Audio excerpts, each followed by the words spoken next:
Hi, everyone, and welcome back to Live on Xbox. I'm Sean, and we're bringing you the latest Xbox news. So, some really exciting stuff happened yesterday at the Game Awards, and it all started with Phil Spencer coming out on stage and announcing Xbox Series X. That's right, folks.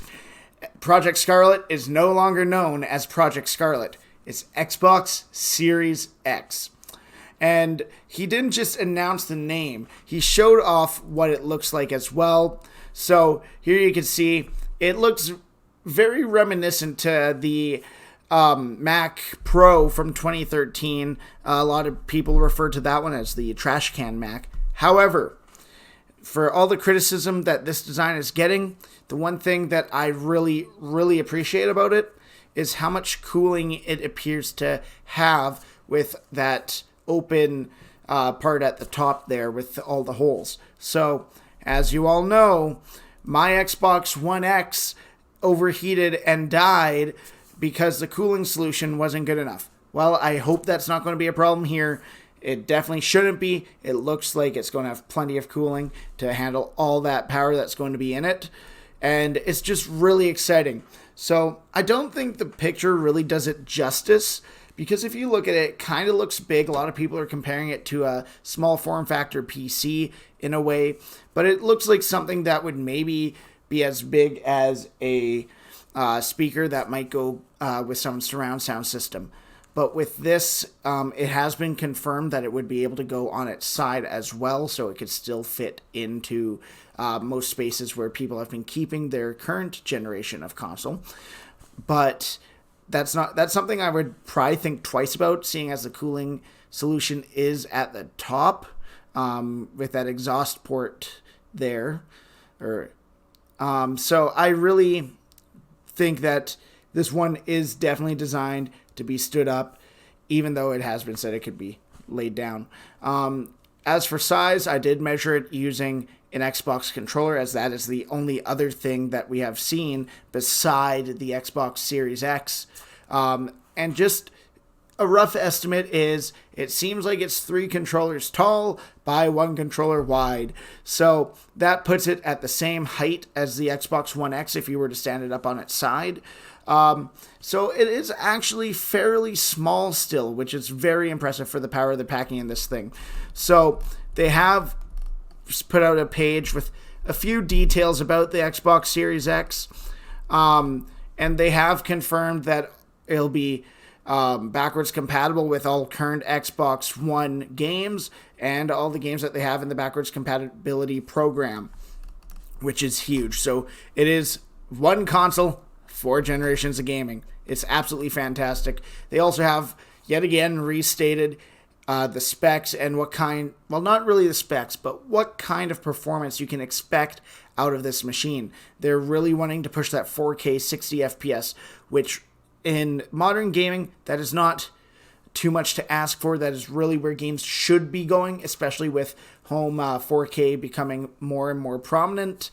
And it has the possibility of 120 FPS. Now, this is nothing new to us. However, when they say the possibility, that really does tell me that you're going to choose whether you want performance or quality.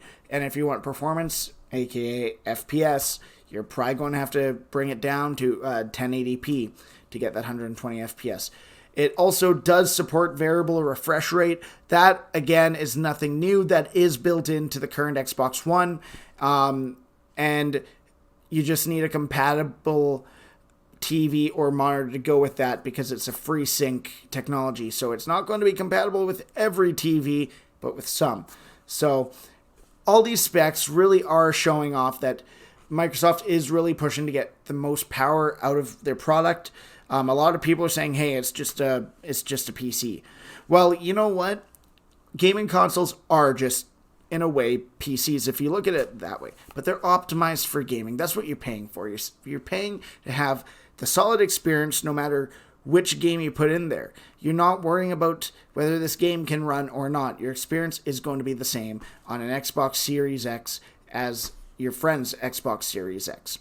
So, yeah, all technology. It's all gaming consoles in a way, yeah, they're PCs. They have a processor, they have RAM, they have a GPU. But they're not PCs. That's just a stupid statement. They are running on the latest AMD Zen 2, and the GPU is running on the RDNA architecture. So Zen 2, that's the equivalent to the AMD 3000 series. From what I've heard, this is going to be very similar hardware to the PS5, and it is going to just be up to how they could optimize it to run the games better than the PS5. So that's what's out, that's what's new, that's what's exciting. I can't wait for the Xbox Series X, and I haven't been this excited for a console in a long time.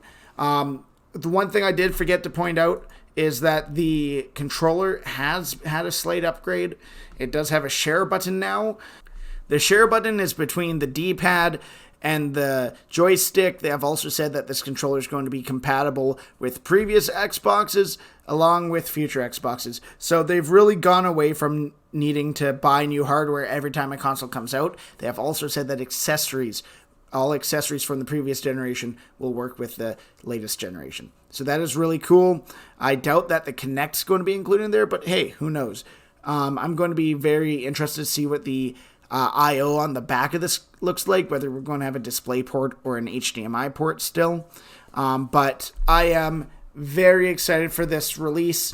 2020 can't come fast enough, and it's just awesome that they've announced this. Now that this is announced at the Game Awards, I'm kind of curious to see what they're bringing at E3. So stay tuned. We're going to cover E3 just like we did last year. We did not expect this announcement to come at the Game Awards, so we're getting this video to you as fast as we can. And if you could hit that like and subscribe button, that'd mean a whole lot to us. All right. See you in the next one. Keep gaming, gamers. For more videos on Xbox games, news, and coverage, make sure to subscribe to Live on Xbox and follow us on Twitter at live_on_Xbox.